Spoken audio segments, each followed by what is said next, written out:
안녕하세요. 호전한마 이현우입니다. 여기 한번 보시죠. 대통령께서 오늘 아침에 귀국했습니다. 귀국하자마자 건강 이상으로 급히 병원으로 향했습니다. 겉으로 보기에는 잘 모르겠지만 굉장히 많이 아팠던 것 같습니다. 긴방 기간 동안. 이완구 총리도 오늘 몸이 아파서 병원에 갔습니다. 이완구 총리 임식 후에 입원할지도 모르겠습니다. 대통령과 총리가 동시에 아파서 병원에 간 거 처음인 것 같습니다. 국민들 아실 겁니다. 왜 아프신지 이분들이 그 아픈 속내 잠시 후 들여다보겠습니다.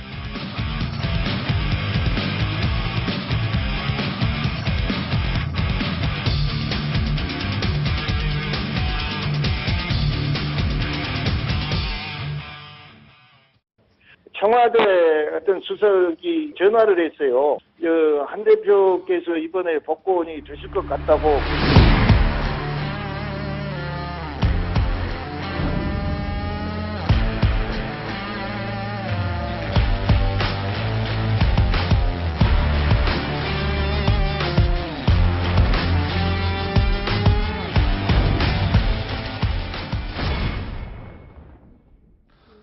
서완종 전 회장의 사면 둘러싼 논란 계속되고 있습니다. 오늘 귀국하자마자 병원으로 향한 박근혜 대통령, 앞으로 국정을 어떻게 해야 될지도 걱정입니다.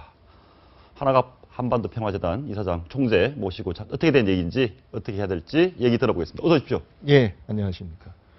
총재님께 이 사면 얘기 물어보기가 좀 송구하네요. 아니요, 말씀하세요. 한 총재님도 당시 사면은 복권이 되셨잖아요. 예, 예. 사면은 예상이 돼 있었. 아니죠. 사면 복권이 한꺼번에 됐습니다. 예, 근데 예. 사면은 예상을 하고 계셨죠. 처음에 복권까지 예상을 했는데 사면만 됐다고 들었죠. 예. 예. 아니, 이제 전에도 말씀하셨지만 저희 뭐 캐도남마에도 말씀을 하시고 김대중 전 대통령도 안 되겠다라고 했는데 강금원 회장, 그러니까 노무현 전 대통령의 후원자를 예. 얘기를 했더니 복권까지 해줬다. 예. 그 좀 얼핏 듣기에는 예. 대통령이 결정하는 특별 사면인데 예. 뭐 대통령과 친한 누가 얘기를 해줬더니 대통령이 해주더라. 예. 듣기에는 국민 듣기에는 썩 의아하기도 하거든요. 예, 그러나 저는 그 사실입니다. 예, 그리고 제 경우는요, 그 강금원 회장이요, 예. 그 재판 제가 받을 때부터 예. 저를 만나자고 연락이 와서 만났어요. 음. 그러면서 저를 걱정하면서 내가 참 도움이 됐으면 좋겠는데 예. 재판 그런 때는 다른 길이 없다. 예, 내가 도움을 드릴 수가 없다. 그러면서 이제 위로하고 예. 뭐 만나면은 제가 이 좋은 식당에서 맛있는 음식 많이 얻어 먹었어요. 예. 그러고 나중에 이제 사면 복권이 문제가 됐을 때 또 연락이 왔더라고요. 예. 내가 이 노력을 한번 해보겠다. 예. 아, 본인이 먼저? 아, 예. 과거에 어떤 뭐 사욕을 취한 것도 아니고 나름대로 상황을 다 이해를 하니까 도와주겠다. 그리고 저하고 뭐 특별한 관계가 있는 것도 아니에요. 아, 근데 다만 특별한 관계도 없는데 왜? 관계가 있다면은 그분이 전라북도 부안분인데 예. 같은 전라도 사람으로 고향 선배다 이거죠. 그건 있어요. 근데 그분이 먼저 저를 만나자고 해가지고. 그러니까 먼저 총재님이 강금원 당시 회장께 전화를 드린 게 아니고 예, 예. 강금원 회장이 먼저 전화 와서 아주 고생이 많으시죠. 걱정이 많으시죠. 예, 예. 제가 애 좀 써보겠습니다. 예, 예, 그렇죠. 그렇게 해서 이제 시작이 됐는데 저는 다른 속된 말로 빽이 없어요. 예. 또 노무현 정부에서 저는 이 외교 용어로 표현하자면은 퍼스나 논 그라타. 아. 싫어하는 인물이 돼가지고 저는 어느 면에서는 이 경선 자금 가지고 유일하게 제가 기소된 사람인데. 예. 그래 어디 가서 뭐 그쪽에 호소할 길이 없죠. 그러니까 나는 뭐 쳐다만 보고 있는 거죠.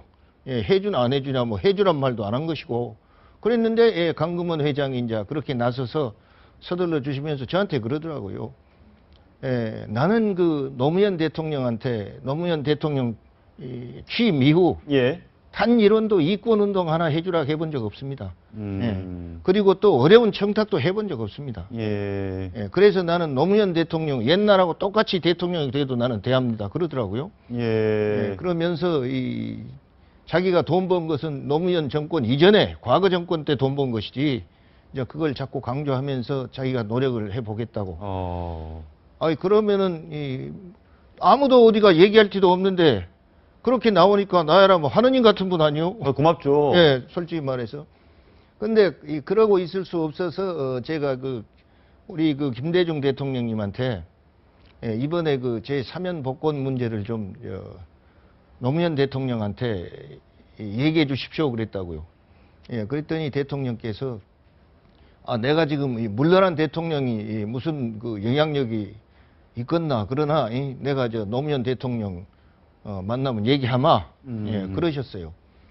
예, 그러고 이제 연말에 복권 문제가 뭐 되니 안 되니 하고 예. 그때는 동교동에서 임동원 원장하고 신건 원장을 이 상고에 있는 것을 취하하고 복권을 이제 서둘렀잖아요.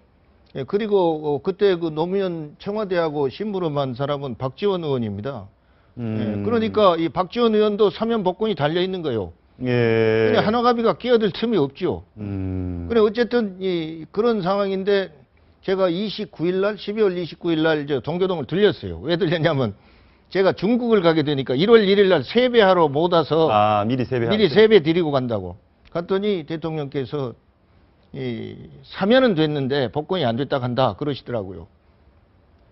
예. 근데 이 조선일보에 거기다 그런 말을 써요. 뭐 갑이 뭐 복권이 안 돼 미안하네 했다는데 대통령이 그런 표현 쓰신 분 아니에요. 대통령께서 예. 총리 부를 때 예. 갑이 이런 말은 안 쓰라고. 그럼요. 한 대표 이렇게 부르시죠. 한 대표. 예, 그리고 동교동서 이 방송에 갑이 이렇게 나온 사람은 이 권노갑 고문입니다.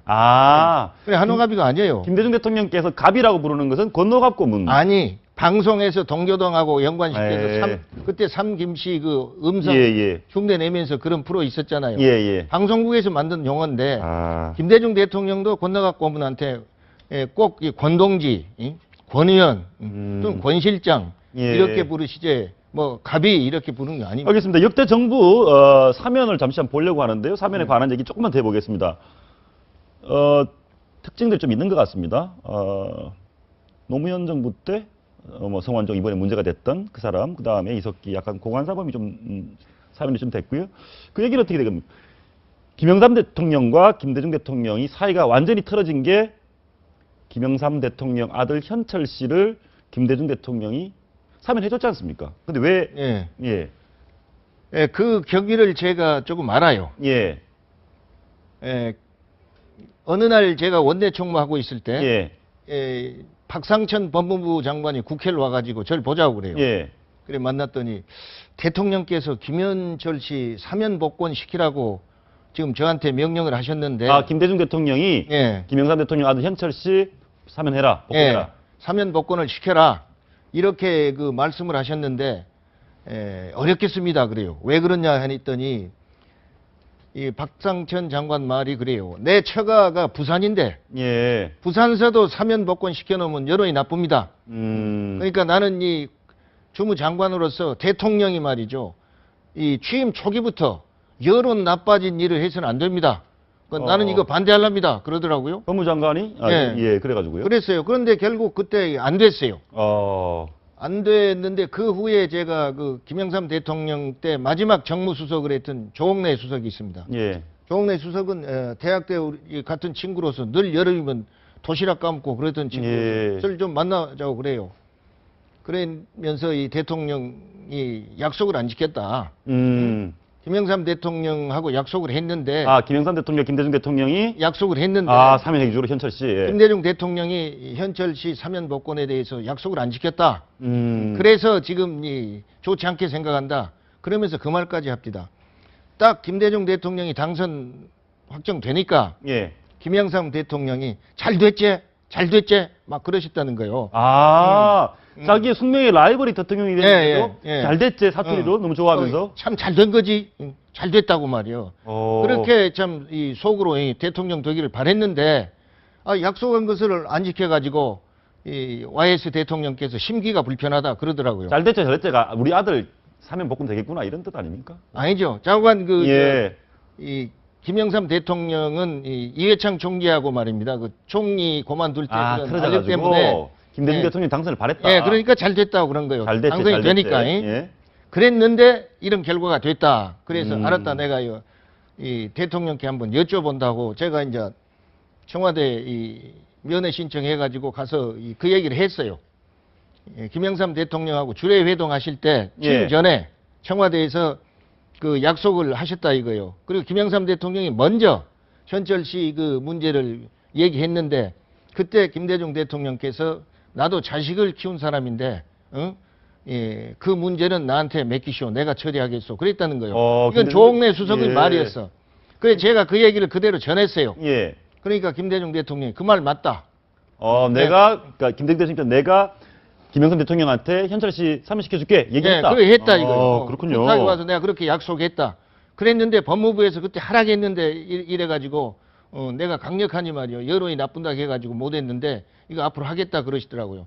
예. 그래서 제가 조홍래 수석을 만나자 해가지고 또 그 말을 그대로 전했었어요.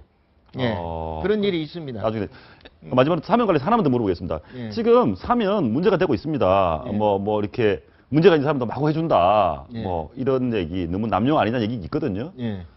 사면 어떻게 아니, 보십니까? 그렇죠. 이 사건의 본질은 뭡니까? 아니, 저는 그렇게 봅니다. 이건 어떤 사면이든 사면이 불법이다. 이런 건 아니잖아요. 예. 이건 대통령 권한이거든요. 예를 들면 미국에서도 이 클린턴이 그만둘 때 자기한테 헌금 많이 한 사람들 말입니다. 전부 사면시켰다고 해서 여론이 나빴잖아요. 그러나 그것이 불법이 아니니까. 예, 또 자기 권한을 자기가 행사하는 게 합법적으로 했으니까. 미국 같은 데서도 그런 일이 있는 거 아닙니까? 그래 최근에 보면은 뭐 사면복권 하는데 노동시장이 있다 예. 이제 사면복권 시장이 있다 그러는데 돈 주고 부탁해서 한다 그 말이죠. 물론 사람 사회니까 그런 일이 있을 수 있고 또 과거에 그런 부탁 받았던 사람이 실행 못해서 뭐 실형 받은 얘도 막 들고 그럽디다요. 그냥 우리 사회가 그렇습니다. 그래 부탁해서 안 되면 할 수 없는 것이고 예. 저희들도요 여당 때 이 당으로나 또는 저희한테 우리 아버지 뭐 경제사범인데 사면복권 좀 되게 도와주라고 막 그런 얘기해요. 그럼 명단을 다 취업합니다. 그래가지고 우선 당으로 보내요. 예. 그럼 당에서는 이 법무부로 보낼 겁니다. 이렇게 절차를 많이 밟았어요 우리가. 예. 누구든지 원하는 사람은. 그러고 이것이 되냐 안 되냐는 법무부에서 심사하라 그거죠. 심사를 한다. 예, 예. 아무튼 소환정 특사가 예. 조금 무리가. 무리라 하더라도 그건 합법적이고 제가 볼 때는 그 사람 능력이죠. 자기 어떻게 했든지 간에 자기 이 원하는 걸 관철했으니까. 그럼 우리 사회가 그런 걸 너무 이 심한 것까지 그렇게 했다. 이렇게 되면은 그 어쩔 거예요. 노무현 대통령도 지금 돌아가셨고 누구한테 이걸 추궁할 겁니까? 그러면 지금 여기서 여기까지 가는 과정. 예. 박근혜 정부 와서는 사면을 많이 줄어드는 이 예. 상황은 바람직하다고 보시는 거네요. 모르죠. 생각하는 사람에 따라 다르지만 박근혜 대통령이 후보 시절에 사면복권이 남발됐다고 하니까 그러면 이 다른 대통령들하고 구별하기 위해서 나는 그렇게 안 하겠다고 공약을 했을 겁니다. 예, 맞습니다. 그러니까 공약을 지킨 거죠. 그리고 이 서민 생계형 형사범 같은 데는 먹고 사는데 지장이 있으니까 그걸 풀어서 자유롭게 경제활동하게 해주는 거니까 그건 누구도 뭐 반대할 이유가 없는 거죠. 예. 오늘 총재님 나오시면 꼭 물어보려고 한 게 다음 총리 얘기인데요. 김무성 대표가 예. 어제 광주 유세 현장에서 예. 한마디 했습니다. 한번 예. 들어보시겠습니다. 박근혜 대통령께 말씀드립니다. 이번 기회에 이왕구 총리가 경질되게 되면은 그 자리에 전라도 사람하면 총리를 시켜주기를 부탁드립니다. 이정현 최고위원이 총리를 하면 얼마나 잘하겠습니까? 예. 재밌는 말씀인데요. 어떻게 보셨습니까? 아니요, 김무성 대표 잘 아는 사람인데, 호남 총리론을 얘기한 것은 이 김무성 대표의 진심일 겁니다. 그런데 그 이정현 최고위원을 총리시키면 얼마나 좋겠습니까 했는데, 물론 자격이 있죠. 예. 그러나 그 앞에 말하고 뒤에 말 해보면 조금 뭐랄까, 앞에 말의 무게가 떨어지는 후반부 발언이었어요. 예. 그 다음에요, 이 전라도 사람 총리를 지지하고 말이요, 응원해 준 건 좋은데, 예. 그걸 하려면 공개적으로 하지 말고, 아무도 없는데 박근혜 대통령한테 얘기해야지. 그러면 공개적으로 해놓으면 박근혜 대통령은 김무성 대표 말 듣고 호남 총리 임명하겠습니까? 예. 그래서 그런 것이 말이죠, 조금 아쉽다. 저는 그런 예. 생각이 듭니다. 예. 그리고 오늘 총재님께서 예. 지금 위기에 박근혜 정부 해법은 있다. 뭡니까? 방법이 뭐가 있습니까? 지금 몸도 편찮으신데 어떻게 해야 됩니까? 저는요, 지금까지 박근혜 대통령이 취임해가지고 오늘에 이르기까지 이 국정 운영, 예. 그리고 국가 경영에 대한 비전, 예. 이런 것을 말입니다. 새롭게 다듬어서 보여줄 때다. 그러기 위해서는 박근혜 대통령이 변화해야 된다. 어떻게 변하면 되겠습니까? 과거처럼 말이죠. 예. 예, 청와대 수석회의에서 무슨 지시형 예. 또는 국무회의에서 지시형 예. 이런 것으로 끝내는 것이 아니라 정말로 이거 내각을 활성화시켜가지고 그 책임진 내각의 강요가 장관이 책임지고 그 일을 해내게끔 정권을 줘야 됩니다. 그리고 이번에 세월호 사건 가지고 말이죠. 전부 관역이 대통령이 돼 있어요. 예. 대통령 책임지라 하고 말이요. 배 건지고 안 건지건 말이요. 배 건지겠다고 대통령이 얘기했음에도 불구하고 확답하라고 데모하고 말이요. 그러니까 대통령이 데모하는데 양념이요. 확답하면 사인하라고 할 테고, 예, 사인하면 그러니까 도장 저는 찍으라고 할 어떻게 테고. 생각하냐면 이건 사실 따지고 보면 해상 교통사고 아닙니까?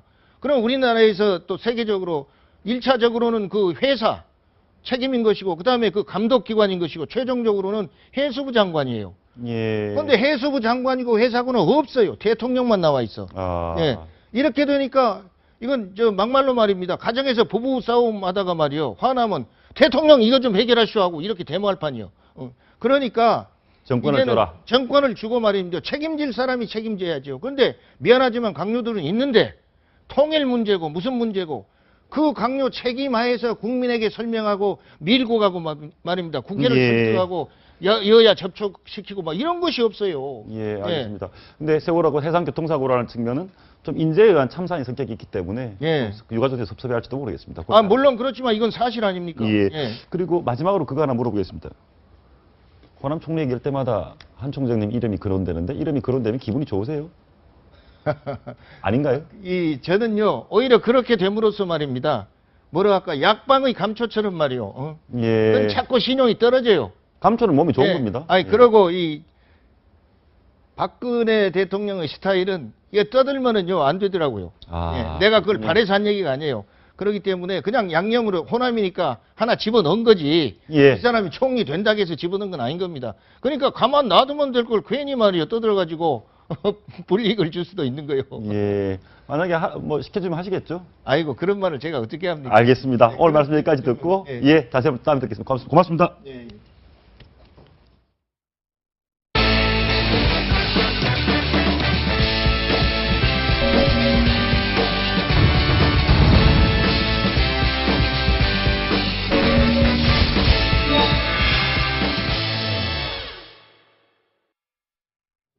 사.19 재보선 서울 관악을에서는 후보의 현수막이 철거되는 이례적인 일이 일어났습니다. 외국 논란에 휩싸인 여론조사 결과를 놓고 결국 현수막이 철거됐습니다. 재보선을 앞두고 벌어지는 천태만상 조수진 정치부 차장과 함께 이야기 나눠보겠습니다. 어서 오십시오. 네, 안녕하십니까? 아니 선거 투표 앞두면 플래카드 붙여도 못할 판에 그걸 왜 뗍니까? 네, 어제 메인 뉴스에서 저희가 단독으로 보도를 해드렸는데요. 예. 이 관악을에 이 여론조사 결과를 담은 현수막이 등장을 했고 또 일부 현수막 같은 경우에는 이 여론조사 자체가 잘못됐다. 그러니까 잘못된 여론조사 결과를 내거는 것 이것도 예. 일종의 선거법 위반이다. 이런 결정이 내려서 지금 부랴부랴 다 철거를 했습니다.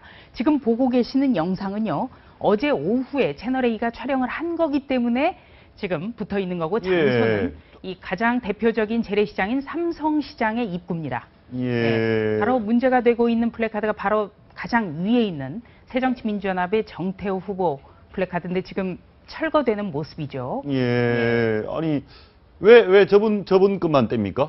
예, 우선은 이 플래카드의 내용 때문에 그러는데요. 예. 네, 내용을 보시면 이 정태호 후보가 야권 1위를 달리고 있고 그리고 또 한 가지 새누리당의 어떤 오신환 후보라든지 무소속의 정동영 후보를 아주 큰 격차로 물리치고 있다. 네, 이런 내용이 담겨 있습니다. 설문 여론조사 결과가 네.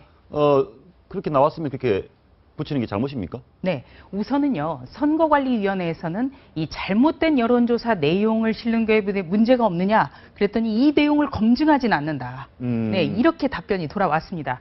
이번 그 문제가 된 현수막 같은 경우에는 지금 무소속으로 나서고 있는 그 정동영 후보 측에서 뭔가 이상하다. 예. 네, 이렇게 해서 서울시 선거관리위원회 산하에 어떤 그 여론조사를 담당하는 위원회 쪽에 질의를 넣어서 답변을 받아낸 건데요.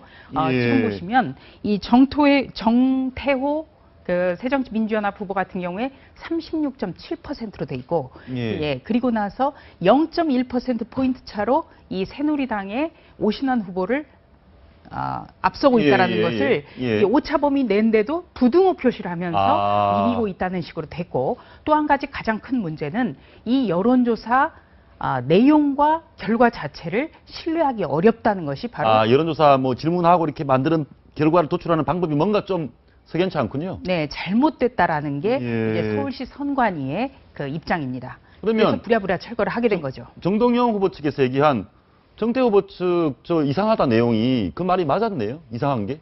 그렇죠. 근데 만약에 이 상대 후보 측에서 법리적으로 검토해서 그 어떤 의뢰를 하지 않을 경우에, 그렇다면 이런 그 자기 입맛대로의 여론조사를 실어도 문제가 되지 않는다. 네, 이런 문제 때문에 지금 선관위가 어떤 책임을 방기하고 있다. 이런 비판이 나올 수밖에 지금 없는 자막 겁니다. 나오고 있는 정동영 현수막의 내가 약본 1위 저 내용 맞습니까 그러면? 네, 저 내용은 아직까지 문제가 없다는 게 또 선관위 입장이죠. 그렇군요. 네, 물론 상대 후보의 어떤 질의도 없었지만 여기에서는 지금 이 과정에 대해서는 지금 시비는 없습니다. 과정에 다만 대해서는. 이 정태호 후보 측의 어떤 실었던 여론조사 결과, 리서치 뷰라는 어떤 회사의 여론조사 결과인데요. 예. 이거는 이 서울시 선관위에서의 판정이 여론조사의 그 방법이 잘못됐고, 그래서 결과도 신뢰할 수 없다. 그래서 이 잘못된 결과를 알리는 것 그 자체가 선거법 위반 논란이 있다. 이렇게 판정을 했습니다. 예. 그런데 이게 판정이 내린 게 바로 어제 늦은 오후였습니다. 예. 네, 이게 선거가 그렇다면은 이번 주 수요일인데요. 그동안 며칠 동안 이런 현수막이 내걸렸다는 것. 문제가 있는 현수막이 내걸려 있었네요. 네, 예. 그것 때문에 이 선관위가 아무리 인원도 없고 할 일도 많지만 이런 식이라면 곤란하지 않느냐. 더군다나 지금 우리 공직선거법에는 이 유권자들이 그 여론조사 결과에 끌려다니지 않도록 하기 위해서 그 선거 일주일 전에는 여론조사 공표를 금지하고 있습니다. 예. 네, 그렇기 때문에 자기 후보들이 각자 유리한 여론조사 결과를 내거는 것, 이 부분에 대해서 선관위가 아무런 제재 조치를 하지 않은 것에 대해서 그거는 공표를 먼저 뭔가 해야 됩니다. 이상하다. 예. 네, 그렇다면 이 여론조사 결과를 선거 일주일 전부터 공표를 금지하고 있는 조항과도 정면 배치가 되는 거 그러네요. 아니냐. 예. 이런 논란이 지금 나오는 아니 거죠. 정태호 후보는 좀 기분이 좀 안 좋겠습니다. 갑자기 뭐 철거하라 하니까. 근데 정태호 후보가 설명을 했습니다. 뭐라고 해명을 했는지 한번 들어보시죠. 그거는 그것 때문에 제거가 된 건 아니고요. 초반에 이제 그걸 걸었다가 이제 다른 보통 이 선거 기간 중에 한두 번 이제 교체를 하거든요. 그래서 이제 원래 저희들이 계획했던 대로 정권 교체 이걸 이제 중심으로 해서 현수막을 다시 걸었죠. 저 내용은 전혀 다른 얘기인데요. 원래 우리 바꾸려고 했었다. 네. 뭐 선관위 뭐 이거 아니다. 뭡니까? 납득이 예. 안 되는데요. 글쎄 정태호 후보는 지금 좀 당황을 많이 했을 겁니다. 예. 이 선거 막판에 굉장한 악재죠. 그러니까 잘못된 여론조사 결과를 가지고 어떻게 보면 이 유권자들을 호도한 셈이 됐기 때문에 굉장히 당황했을 텐데, 이 새정치민주연합에서는 이렇게 확인을 해주고 있습니다. 이 선관위의 결정에 따라서 현수막을 다 철거한 상태고, 또 그동안에 유권자에게 보냈던 이 현수막 내용의 문자에 대해서 이것이 잘못됐다라는 안내 문자를 다시 발송을 해야 됩니다. 아이고. 네, 그리고 또 한 가지는 지금까지 이 리서치 뷰의 여론조사 내용을 실었던 언론에 대해서도 이 부분에 대해서 다시 좀 삭제를 해달라. 네, 이런 조치를 다 해야 된다고 합니다. 예, 대형 악재인 것 같은데 저는 뭐 선거 할 때 이렇게 플래카드에 숫자를 적는 건 처음 봤습니다. 네, 선거 사상 처음입니다. 예, 보통 뭐 누가 잘했다 잘못했다 이거고 우리가 잘할 수 있다 이건데 숫자를 적어 놓은 건 왜 이렇습니까? 일단 이 선거가요, 어떤 정책이라든지 후보의 네. 비전을 알려야 되는데, 이 재보궐선거가 워낙 검증 기간도 짧고 또 상대적으로는 굉장히 각 당이 사활을 거는 그런 싸움이 되거든요. 예. 그런데 이번 같은 경우에 서울 관악을에서는 유독 굉장히 혼란스러운 상황이 있었고, 특히 이 선거 공보물인 현수막의 특정 여론조사 결과, 예. 자신에게 입맛대로 유리한 선거 결과를 담는 것, 이거 자체가 초유의 일인데 앞으로 선관위가 할 일은 많겠지만 차제에 이런 문제에 대해서도 좀 정비가 필요합니다. 알겠습니다. 마지막으로 하나만 더 물어보겠습니다. 이 관련해서는 여론조사 회사들을 보통 정치인들이 하지 않습니까? 정치 쪽에 있던 분들이. 그러면 과거에 본인이랑 친했던 사람에게 유리하게 여론조사 결과를 만들어낼 수 있는 유혹도 있지 않겠습니까? 네, 실질적으로 지금까지 각 후보들이 어떤 의뢰를 해서 하는 여론조사, 예. 특정 후보 측이 하는 여론조사는 상당히 그 후보 측의 어떤 그 바람이 담겨 있기 때문에 예. 우리가 객관적이라고 여기진 않았습니다. 예. 그런데 이번에 그 새정치민주연합의 정태우 후보 측의 그 여론조사 기관, 실었던 여론조사 기관이 그동안에 좀 공교롭게도 논란이 많이 됐었던 곳이죠. 그렇군요. 네. 예. 가령 2012년 대선 바로 전날에는 문재인 당시 민주당 대선 후보가 새누리당의 박근혜 대선 후보를 이긴다.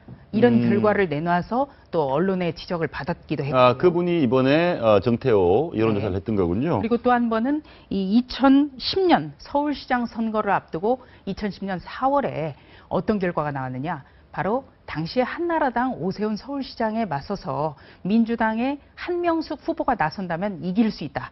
이런 내용의 또 여론조사가 공표가 돼서 조금 좀 의심스러운 부분이 많이 있네요. 네, 그때도 이제 그 언론의 지적을 좀 받았었습니다. 예, 알겠습니다. 다음 주제 내용 어떤 내용을 하는지 한번 보시고 계속 얘기 나눠보겠습니다. 보시죠.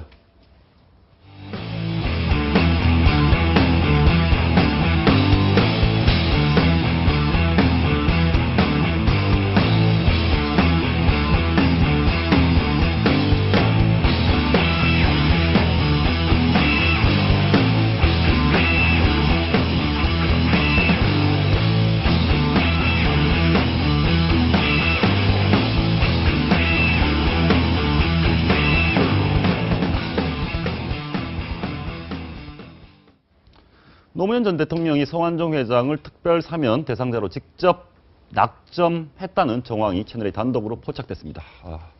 이 자리에 문재인 대표도 배석했다는 얘기도 나오고 있습니다. 채널A 단독 취재 내용 조심 차장 계속 얘기 나누고요. 이진곤 경희대 교육교수, 신우숙 변호사, 구자웅 동아일보 출판국 기자 모시고 함께 얘기 계속 나눠보겠습니다. 어서 오십시오. 예, 안녕하세요. 예.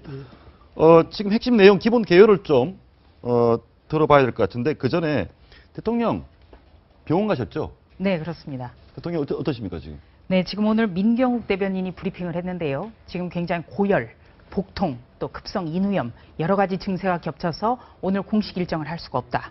네, 그러니까 이 귀국하는 대로 즉시 이완구 국무총리의 겨치가 결정되지 않겠느냐 이런 관심이 있었습니다만 오늘 공식 일정이었고요. 또 조금 전에는 내일 열리는 국무회의 역시 대통령이 주재를 할 수가 없다. 이런 소식이 들렸습니다. 많이 편찮으신 것 같은데 민병욱 대변인 얘기, 청와대 대변인 얘기 한번 들어보시겠습니다. 검진 결과 과로에 의한 만성 피로 때문에 생긴 위경련에 의한 복통이 주 증상으로 나타났고 인두염에 의한 지속적인 미열도 있어서 전체적인 건강 상태가 많이 좋지 않았던 것으로 나타났습니다. 원래 우리 대통령께서 약간 일 중독까지는 아니더라도 어지간히 아픈 건 참고 일을 하시는 편 아닙니까? 어쨌든 예, 그런데 많이 편찮은 상황인데요. 예, 그런데 아마 굉장히 과로한 것 같습니다. 그 9박 12일간이나 해외 근데 특히 여행한다는 게 엄청스러운 그 에너지가 소모되지 않습니까? 그런데다가 거기다가 중요한 사람이 계속 만나 중요한 행사를 계속 치러야 되니까 사실은 엔간한 정신력으로는 버텨내기가 참 어렵죠. 우리가 사실은요 2박 3일, 뭐 3박 4일 이 정도 해외여행 갔다 와도 녹초가 되거든요. 가는 동안은 좋죠. 가 있는 동안은. 그런 걸 보면 이번에도 아주 초인적으로 그 일정을 소화했다 이렇게 뭐 볼 수 있겠죠. 혹시 높은 데 올라가 보신 분 계세요? 고산병 이런 경험 있으십니까? 저는 이제 개인적으로 고산 지역이 체질이라서 고산 지역을 갔었는데 저는 오히려 고산 지역을 가니까 호흡도 좋고 좋던데요. 고산병으로 고생하는 분들 보면 뭐 하루 종일 구토하고 머리 아파하고 너무너무 고생을 하더라고요. 일단 내려오기 전까지 절대 낫지 않는 병이라서. 근데 이번에 이제 박 대통령께서 이제 순방 기간 동안 7천억 그 수출 계약도 하고 많은 일들을 하고 오셨는데 무리한 일정에서 이제 얻은 결과이라서 뭐 저희도 기쁘긴 하지만 그래도 개인적으로 그 연세 자체가 좀 있다 보니까 스케줄을 나이에 맞춰서 좀 조절하실 필요성이 있지 않았을까 하는 마음에 좀 안타까운 마음이 있습니다. 아니 사실은 우리 그렇지 않습니까? 이 좀 마음이 편찮으신 거 아니신가요? 이 네. 이완구 총리 때문에. 그렇죠. 그러니까 이 재보선 앞두고 선거 초반 악재가 그 성완종 리스트였다면 예. 이 재보선을 코앞에 두고 선거 막판 악재가 이게 대통령의 예. 건강이 아닌가 싶습니다. 예. 어떻게 보면 여권에는 뭐 조금 호재로 작용할 수도 있을 것 같고요. 야권으로 봐서는 이 순방을 마치고 온 대통령에게 총리를 어떻게 할 거냐, 또 후임은 어떻게 할 거냐, 굉장히 묻고 싶은 게 많았을 텐데 와병 중이라 뭐 따져 묻기가 좀 어려운 상황이 됐습니다. 예, 우리나라 국민들이 좀 사람 편찮으시면 좀 이렇게 좀 마음이 짠해지지 않습니까? 예. 네, 근데- 이번에 박 대통령이 갔던 곳이 중남입니다. 예. 네, 우리하고는 지구 정반대편에 있고요. 또 12시간에서 14시간 정도 시차가 있습니다. 예. 네, 그리고 이동 거리를 살펴보니까 이 43,000km 정도인데요. 어휴. 쉽게 말씀드리면 이 지구 한 바퀴가 4만 킬로라고 합니다. 예. 그러니까 짧은 시간 동안 굉장히 멀리 강행. 지구를 한 바퀴 도셨네 이렇게. 예, 네. 비행기 타고. 하루에 또 7개까지 하루 일정이 있었고, 특히나 이 이완구 국무총리 등 여권 인사들이 연루된 이 성완종 게이트 때문에 마음이 편치 않았을 거다, 이런 지적이 나옵니다. 뭐 수행원들은 고산병에 다들 고생하는데 나는 괜찮다 이렇게까지 얘기를 했어요. 원래 대통령 건강은 좀 하신 편이죠. 저 보니까 뭐 수행원들은 고산병 고생하는데 나는 괜찮다.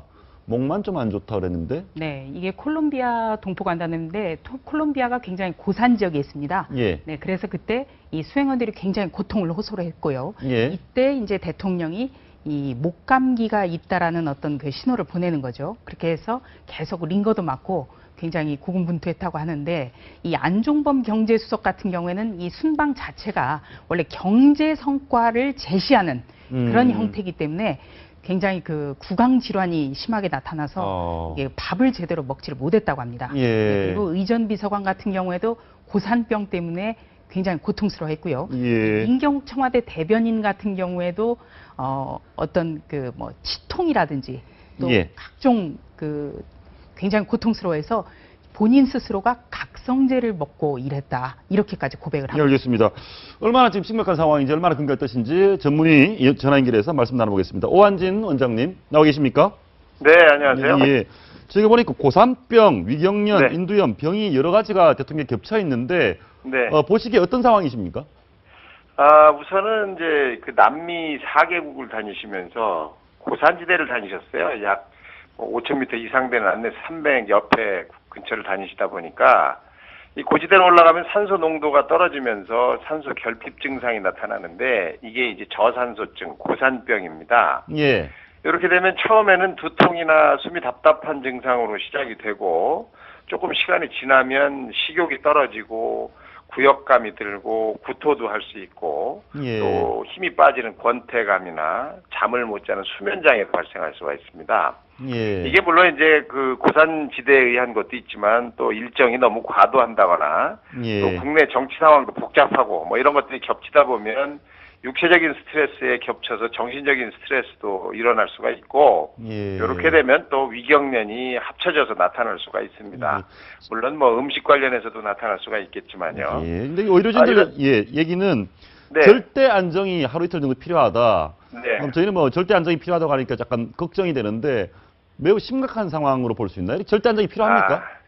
뭐 절대 안정이 필요한 거는 이 고산소증이 조금 빨리 회복되기 위해서 말씀하신 것 같고요. 예. 그렇게 심각한 증상이 지금은 아니실 거로 생각합니다. 고산에서 내려오시면 금세 저산소증은 해결이 되기 때문에 금세 해결이 될 수 있는 거거든요. 예. 하지만 이렇게 이제 스트레스 받으시다가 면역력이 떨어져서 이 인후염이나 감기를 같이 합병으로 갖게 되신 거기 때문에 예. 조금 안정을 취하시는 건 필요하시겠습니다. 예. 마지막 하나만 더 물어보세요. 생소한 병이 있어 인두염이라는 게 뭡니까? 인후염은 들어봤어도. 인후염이 바로 인후두에 염증이 생기는 거고요. 후두에. 예, 감기와 비슷하다고 말씀드릴 수 있는데, 그게 원인 균이 있느냐 아니면 바이러스에 의한 것이냐에 따라 조금 다를 수 있는 겁니다. 예. 위경련은 굉장히 고통스럽지 않습니까? 그렇죠. 고통스럽죠. 하지만 이 위경련 일어나는 원인도 육체적 정신적 스트레스가 가장 크고, 그 다음에 이제 음식 관련된 것이 두 번째 원인이기 때문에 위경련 일어났을 당시에 급하게 치료를 하면 좋겠지만, 그게 안 된 경우에는 지금쯤 이제 회복이 되셨을 거로 생각합니다. 예, 알겠습니다. 오늘 말씀 네. 고맙습니다. 네, 안녕히 계세요. 예. 대통령께서 기자간담회를 원래 기내에서 하죠. 네, 돌아오실 그렇습니다. 때. 이번에 안 했죠. 네. 지금 이제 민경욱 청와대 대변인 설명은 이렇습니다. 몸에 발진이 도는 듯 이 두드러기도 심하다. 아이고. 네, 그래서 예. 기내 간담회도 지금 취소를 했는데요. 전 조금 전에 이 전문의 그 말씀 중에 가장 이렇게 좀 새겨 들을 만한 말씀이 정신적 스트레스가 심한 것 같다. 예. 이 부분이 좀 귀에 들렸습니다. 정신적 스트레스. 예. 뭐 원래 스트레스를 받으면 이렇게 위가 가장 크게 반응을 한다고 하지 않습니까? 예. 그러니까 뭐 마음의 병이 결국 이제 몸의 병으로 왔다 이렇게 볼 수 있을 것 같고요. 예. 이제 대통령께서 절대 안정을 1, 2일 동안 이제 취하시게 되면 이제 재보선이 이제 끝나기 때문에 재보선 결과를 보고 재보선에 나타난 어떤 이제 국민의 여론을 보고 대통령께서 생각을 가다듬고 이 이후 전국을 좀 말씀을 해주실 수 있지 않을까. 예, 그리고 뭐 또 하나는 대통령을 그 모시는 분들, 측근들, 이 참모들이 대통령의 신체 상황이라든지 또 당시의 그 대통령의 정신적인 그런 환경이라든지 그다음에 일정이라든지 이런 거 좀 꼼꼼히 챙겨야죠. 왜냐하면 대통령은 개인 대통령 박근혜 대통령 박근혜 개인이 아니라 대한민국의 국가 원수니까요. 그 지금같이 저런 식으로 되면 지금 굉장히 사실은 심각한 문제거든요. 근데 심각한 문제인데 그 억지로 그 일을 많이 한다는 게 굉장히 좋은 거긴 하지만은요, 일을 많이 하는 거 국민한테 걱정을 시킨다는 게 굉장히 심각한 문제니까 앞으로 이 참모분들 해외 일정 짤 때 좀 정말 주의 깊게 좀 짰으면 좋겠네요. 근데 박근혜 대통령께서 이제 뭐 지난번 TV에 나오셔서 한번 했지만 내가 눈을 감아야 죽어야 이 고뇌가 끝날 거다라는 말씀이 참 인상적이었는데 정신력이 강하신 분이니까 꼭 해하시길 뭐 기대하겠습니다. 죽어야 고민이 끝난다. 지금 정신적인 스트레스 많이 하는데 이완구 총리도 병원 갔습니다. 그 보니까 정치적 스트레스 많은가? 이완구 총리는 어떤가요? 많이 아픈가요? 네, 지금 총리실 관계자의 전언에 따르면요. 이완구 총리도 굉장히 극심한 스트레스 등으로 지금 몸이 굉장히 좋지 않다. 그래서 지금 그 사의 표명을 하고 난 뒤 총리 공관에서 지금 칩거를 해왔습니다만 틈틈이 병원을 찾은 것으로 그렇게 알려지고 있습니다. 특별히 어디가 안 좋은지는 알려진 게 아직 없습니까? 네, 그런 것은 아직. 저 그림자가 나오는데 집 안에서 이렇게 공간 안인데 서성거리시는 것 같아요. 네, 지금 공관에서 지난번에 왜 이완구 총리가 평상복 차림으로 이렇게 그 돌아다니는 모습이 언론에 한번 촬영이 됐었습니다. 그 뒤로는 총리 공관에 지금 보시는 것 같이 커튼이 내리워져서 안을 관찰할 수가 없었는데요. 모습을 보니 이완구 총리가 맞네요.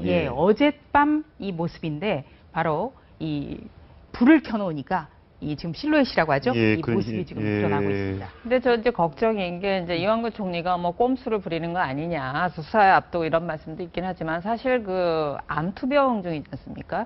현재로서 뭐 저 암이 완치 판정을 받으려면 뭐 발병 이후 또 치료 이후 몇 년이 지나야 하는 것인지는 모르겠지만 암을 투병 중이라는 부분도 좀 생각을 좀 해줘야 될 것 같습니다. 그리고 우리가 총리 같으면 총리 정도의 같은 방어력이나 그 있을 것이다. 그래서 아무리 공격받아도 총리가 뭐 거기 휘둘리지 않을 것이다. 대통령은 대통령 정도의 그 강심장을 가지고 있을 것이다. 이렇게 자꾸 이제 생각하게 되거든. 그래서 저분한테 이 정도로 공격했어야 뭐 괜찮겠지 이렇게 생각하는데요. 사실 사람은 다 똑같거든요. 그래서 이완구 총리는 아마 엄청스러운 그 충격을 받았을 것이고 지금도 보면 밤에까지 카메라가 비추잖아요. 저러니까 견뎌내기가 상당히 어렵겠죠. 아무튼 그러나 정치 일정은 일정이고 여당이 있으면 야당도 있습니다. 지금 대통령 몸이 절단적이 필요한 상황인데 귀국하자마자 야당 쪽으로부터 공격을 받고 있습니다. 문재인 대표 얘기 한번 들어보시겠습니다. 박근혜 대통령도 스스로 결단해야 합니다. 대통령 자신도 성역이 될 수 없다는 각오로 일해야 합니다. 자신과 무관한 일인 양 위선적인 태도를 취하는 것은 국민에 대한 도리가 아닙니다. 뭐 조금 야박한 느낌도 듭니다. 대통령 아프다고 하는데 뭐 대통령 뭐 위선적이다. 야당 입장에서 이런 공격을 또 할 수도 있겠네요. 어떻습니까? 네, 그렇죠. 지금 보시는 모습은 오늘 아침에 최고위원회에서 나왔던 얘기고요. 그 오후 1시 30분부터 새정치민주연합이 바로 성완종 게이트 관련해서 긴급 의원총회를 열었는데요. 여기에서 문재인 대표는 도둑이 도둑 잡아라 이렇게 외치고 있는 셈이다. 이렇게까지 공격을 도둑이 도둑 잡아라. 왜냐하면 이 성완종 게이트의 핵심은 바로 박근혜 캠프의 2012년 대선 당시 들어갔던 이 검은 돈이다. 이 점을 강조하면서 도둑이 도둑을 잡아라 이렇게 외치고 있다. 이렇게 비판을 했는데요. 새누리당 입장에서는 이 부분에 대해서는 비판을 하지만 새누리당도 또 크게 다르지 않았습니다. 오늘 아침에 유승민 원내대표를 시작으로 이 링거를 맞으면서 순방에서 돌아온 대통령에게 하루빨리 대국민 사과를 해야 된다. 이 부분에 대해서 굉장히 강조를 했죠. 어떻습니까?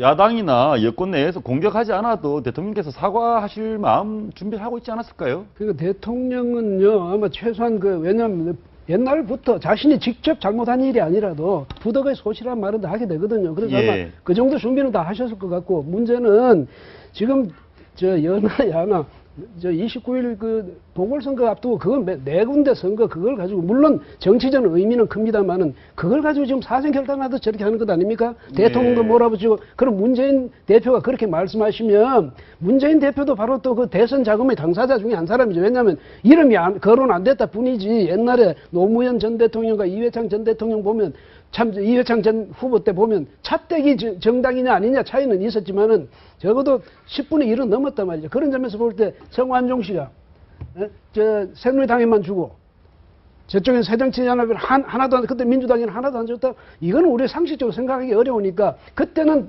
문재인 대표 이렇게 이야기하는 거예요. 뭐라고 하냐면 나도 기꺼이 가서 대선 자금에 대해서 저 조사받겠다. 당신도 받으라. 이러면 그건 이야기가 되는데 마치 자신은 전혀 깨끗한 걸로 간주하고 남은 대통령은 뭔가 있었을 것이라고 저래 의심이 간다는 투로 이야기를 해버리면 이건 좀 상대방한테 너무 일방적인 주장이죠. 그다음에 김윤성 대표 같은 경우도 이제 지원 유세에 나갔다가 박근혜 대통령께서 귀국하면 어떠한 형태로든 입장 표명을 할 것이다. 이미 얼마나 발표를 했는데 그러면 이제 시기를 기다린 발표를 하실 것인데 마치 야당에서 그것을 막 쪼아서 하는 것처럼 모양새를 보이는 것도 좋지를 않고 일단 시기적으로 건강이 안 좋다라는 이런 부분도 있지만 박근혜 대통령 당신 스스로가 밝힐 때까지 기다려주는 미덕도 좀 필요할 것 같아요. 알겠습니다. 그런데 문재인 대표가 그렇게 당신들을 부패한 놈이고 부패한 사람들이고 나쁘다라고 말할 자격이 있나라는 얘기를 고위 관계자, 전 고위 관계자가 얘기했습니다. 한번 화면을 한번 보시겠습니다. 예, 보면 이게 다 이제 이명박 정부 때까지 정치인 경제인이 포함된 특사는 청와대 최고 위급 회의에서 결정됐다. 이 얘기와 함께 다음 얘기 내용이 중요한데 민정라인이 검토 결과를 보고하면 대통령의 의견을 내고 OX표를 치는 형식으로 이 얘기가 결국 노무현 대통령 임기 말에 있었던 성완종 사면 얘기가 아닙니까? 네, 그렇습니다. 지금 보고 계신 것은요. 어떤 그 돈이라든지 도덕성 이런 부분은 아니고요. 예. 바로 2007년 12월에 전격적으로 이루어진 이 성완종 회장의 두 번째 특별 사면과 관련해서 예. 전직 그 정부의 고위 관계자가 이렇게 얘기를 했죠. 예. 이 특별 사면, 특히 정치인과 경제인이 포함된 특별 사면의 경우에는 대통령이 주재하고 그리고 대통령 비서실장이라든지 민정수석 또 법무비서관 등까지 핵심 참모들이 모두 모여서 하는 회의에서 최종 결정이 되기 때문에 문재인 대표, 그러니까 당시에 대통령 비서실장이었던 문재인 대표가 나는 기억이 잘 안 난다라든가 어떤 법무부가 모두 소관했을 거다. 이런 얘기는 사실이 아닌 것 같다라는 지적을 하고 있는 겁니다. 예, 그러니까 그와 관련한 문재인 당시 비서실장이 알았을 거다라는 얘기는 굉장히 많이 나왔는데 전 고위 관계자, 정부 고위 관계자로부터 좀 더 구체적인 증언이 나왔다 이렇게 볼 수 있겠습니까? 그러니까 이제 통상적인 어떤 특별 사면의 형태는 대통령 비서실장이라든지 민정수석 이 정도는 모를 리가 없다라는 얘기를 하고 있는 겁니다. 예. 그래서 애초에 이 문재인 대표가 처음에 채널A가 단독 보도를 했을 때 그 바로 다음 날 이 법무부에서 다 알아서 하는 거다. 이런 취지의 발언이 지금 계속 꼬리에 꼬리를 물고 의혹을 키우고 있는 겁니다. 알겠습니다. 그런데 야권 내에서도 서로 다른 얘기가 나오고 있습니다. 문재인 대표 얘기 다르고 또 다른 얘기가 있는데 그 다른 두 얘기 이어서 한번 들어보시겠습니다.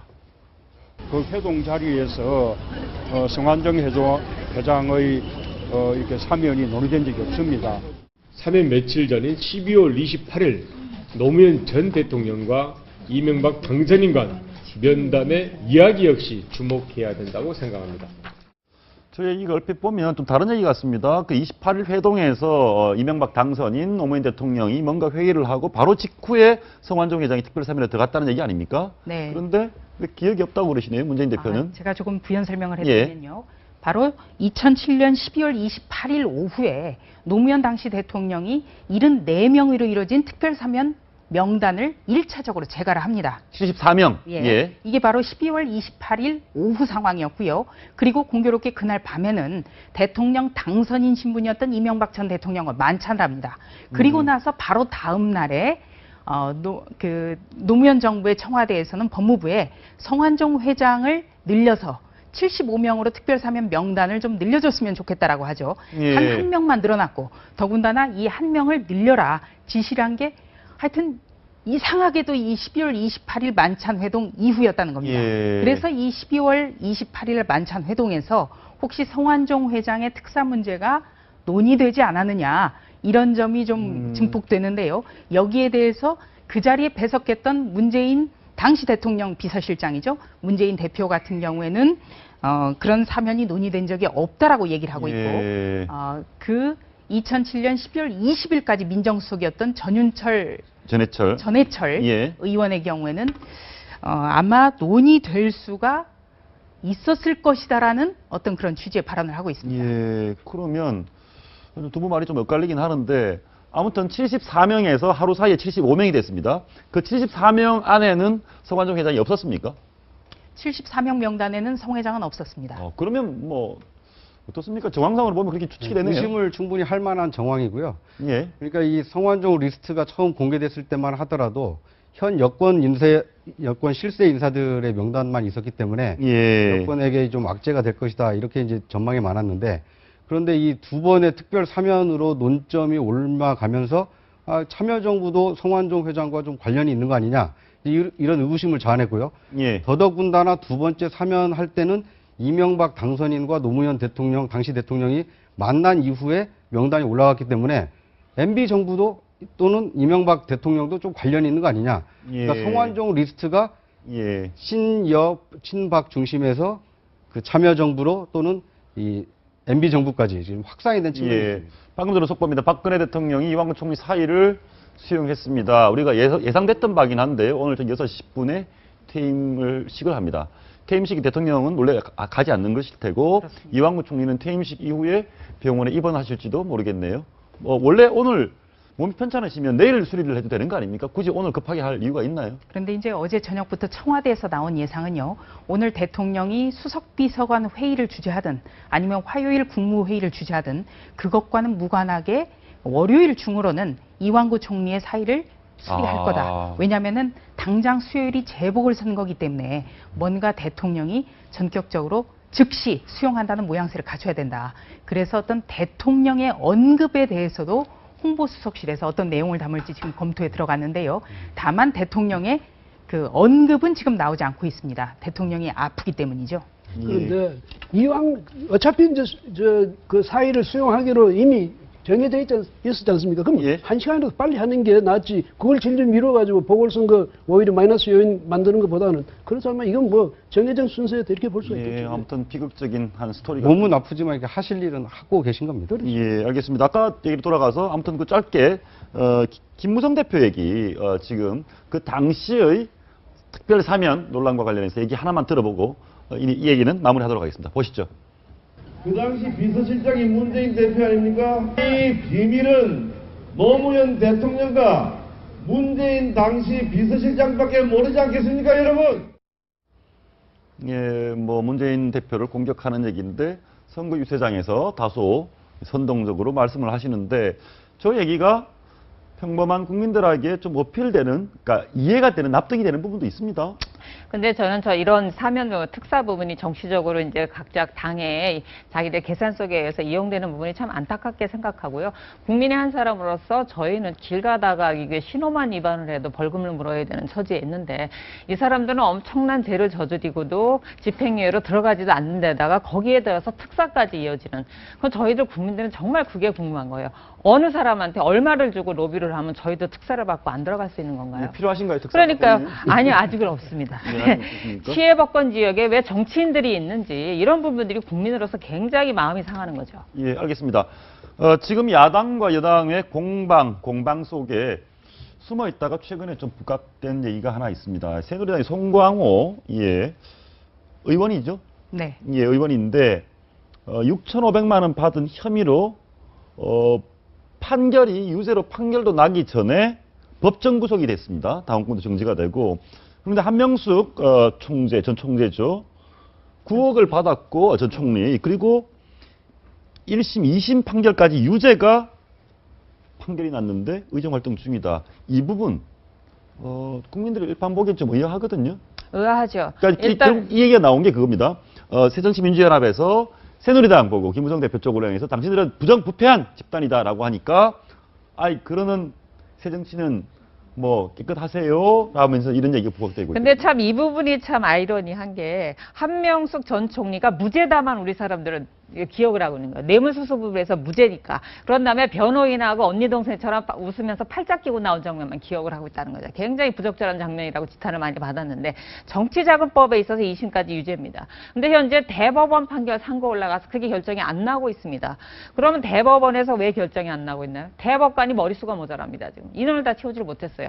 이 부분에서 야당이 자유로울 수 있는가, 이 부분을 지적하고 있는 거죠. 예, 그런데 보편적 상식에 비추어 6,500만 원 받았는데 판결로 나기 전에 구속이 되고, 저쪽은 9억을 받았는데 어떻게 판결 나고도 왜 이런 거죠? 법원이 그러니까 증거인멸이라든지 도주의 우려가 있을 아. 때는 구속을 원칙으로 합니다. 예. 그리고 한명숙 그 의원의 경우에는 9억 원을 수수한 혐의인데요. 1심 판결에서 무죄가 선고가 됐습니다. 네, 그런데 2심 판결에서 바로 유죄로 이 판결 결과가 180도 변한 거죠. 그때 2심 재판부가 유죄다 이렇게 선고를 하면서 다만 1심에서는 무죄가 선고됐는데 2심이 확연히 달라졌기 때문에 법정 구속은 하지 않겠다 이렇게 설명을 했었습니다. 예, 그 법원이 뭐 따로 봐주기를 한 건 아니군요. 근데 또 하나 지적이 되는 게 그겁니다. 현재 그 새누리당 같은 경우는 당원권을 당연히 정지시켰습니다. 근데 지금 한명숙 정치인이 의정활동 중이지 않습니까? 그러니까 새정치연합 쪽에서 새누리당을 지적을 하려고 하면 당원권을 정지를 시키든지 의정활동 열심히 하고 있고 유죄임에도 이런 부분에 대해서 그러니까 뭐 묻은 개가 뭐 묻은 게 흉보는 거 아니냐 지금 그 얘기죠. 좀 약간 차이는 있어 보입니다. 그런데 혹시 그런 건 아닙니까? 한명숙 전 총리 지금 현재 의원께서는 좀 당내 지지 기반이 탄탄하시고 송명호 의원은 좀 그게 약해서 이렇게 당내 전폭적인 지원을 못 받는 거 아닙니까? 한마디로 하자면요. 옛날 말 그대로예요. 유권무죄, 무권 유죄, 무전 유죄, 유전 무죄. 딱 그 식이죠. 그래서 자기한테 뭐 영향력이 큰 정치인 이런 사람들은 주변에서 저 만약에 잡아넣거나 뭐 하거나 하면 주변에서 너무 시끄러울 테니까 또 당원권 아까 뭐 저기 신 변호사님 당원권 왜 정지 같이 하려면 정지시킨 새누리당 정지시킨데 왜 안 했냐 하지만 만약에 시켜놔 보십시오. 지금 야단 날 것 아니겠습니까? 그러니까 역시 사람은 힘이 있고 보거나 돈이 있고 봐야 된다 이렇게 되니까 이런 도덕률이 여전히 그러니까 어두운 도덕률 말하자면 이런 것이 지배하는 세상이니까 우리 국민들이 지금같이 이렇게 화를 안 내겠습니까? 그래서 대부분의 국민들은 마음 한구석에 아마 다 화병이 다 나 있어요. 그러니까 새누리당 정권 측에 대해서만이 아니고 야당도 그런 점에서는 좀 제발 정신 좀 차려야죠. 네, 오늘 새누리당 김무성 대표가 공식 회의에서 이 한명숙 전 총리의 뇌물수수 사건을 들고 나왔습니다. 왜 나왔느냐? 바로 이제 새정치민주연합의 문재인 대표를 중심으로 성완종 게이트를 보니 이 박근혜 정권은 정말 부도덕한 정권이다 이렇게 공세를 하고 있거든요. 그렇죠. 거기에 맞서서 무슨 얘기냐? 새누리당은 이 검찰에 기소만 되더라도 당원권을 정지하고 있는데 이 야당인 새정치민주연합은 그렇지 않는 거 아니냐. 지금도 2심 판결까지 유죄를 선고받은 한명숙 전 총리는 의정활동 중이다. 이러면서 이 도덕성에 대한 어떤 투명성 경쟁을 예고한 건데요. 새정치민주연합 제1야당입니다. 그리고 제1야당의 가장 큰 무기는 바로 도덕성입니다. 그런데 이 부분에 대해서 지금 새정치민주연합이 뚜렷하게 어떤 강점을 부각시키지 못하고 있고요. 또 한명숙 의원의 경우에는 1심 판결을 받고도 그러니까 이 재판이 진행 중임에도 불구하고 서울시장 경선에도 나왔었습니다. 바로 그 점을 새누리당이 짚으면서 우리 그러면 그렇게 깨끗하다라고 하는데 도덕성 경쟁 한번 해보자 이렇게 들고 나섰죠. 한명숙 전 총리가 1심은 무죄죠. 1심은 무죄, 2심은 유죄가 됐는데 그럼 최종적인 판단은 대법원 판결이 나야 되는데 계속 그럼 기다립니까? 대법관 임명될 때까지? 우선 왜 그러냐면요. 이 사건이 2심 판결 날짜가 2013년 9월입니다. 그러니까 1년하고도 6개월 훨씬 이전인데 바로 이 사건을 맡고 있는 것이 대법원 2부입니다. 네. 그리고 대법원 2부에 신영철 전 대법관이 2월 17일인가요? 퇴임을 해서 지금 공석 중이고 그 공석을 채우기 위해서 박상욱 후보자의 인사청문회가 지금까지 열렸는데 지금도 새정치민주연합에서는 이 사람 도덕적으로 받아들일 수 없다 이렇게 반대를 하고 있습니다. 그러니까 충원이 되기 전까지는 이 사건도 해결이 되지 않습니다. 아니 그러면 계속 뭐 대법관 인준이 안 돼서 한 10년, 20년 정도 그 자리 공석이면 그 법원 판결 안 납니까? 최소한 내년 4월 총선 때까지는 아마 안 될 것 같아요. 법이 저가 머릿수가 되지 않으면 물론 그 판결이 날 수가 없잖아요. 문제는 한명숙 전 총리 때문에 대법관을 일부러 채우지 않는다라는 거는 뭐 사실은 아닐 수 있습니다. 의혹을 저기가 가질 수 있지만. 하지만 우리 일반 국민들이요. 3년 송사에 집안 망한다고 대법원까지 가는데 소송이 3년, 4년 걸려서 정말 그 사람들의 명줄을 쥐고 있는 판결을 기다리는 사람들이 줄을 서 있습니다. 그러니까 이 정치인이 고의적이든 고의적이지 않든 우리 국민들을 조금이라도 생각을 한다라면 일단은 재판부는 충원을 해줘야 될 거 아닙니까? 이런 부분에서 정말 답답한 거죠. 예, 그거 한번 물어보겠습니다. 마지막으로요. 그 한명숙 전 총리가 야권 내 새정치민주연합 내에서의 입지가 그렇게 강합니까? 일단 지금 새정치민주연합이 당명은 새정치민주연합입니다만 명실상부한 친노 정당이죠. 예. 문재인 대표가 있고 그리고 또 2012년 총선 3인방이 있었습니다. 총선을 주도했던 것이 바로 한명숙 당시 대표와 이해찬 의원 그리고 현재 문재인 대표죠. 그렇기 그렇군요. 때문에 상당한 지분이 있고요.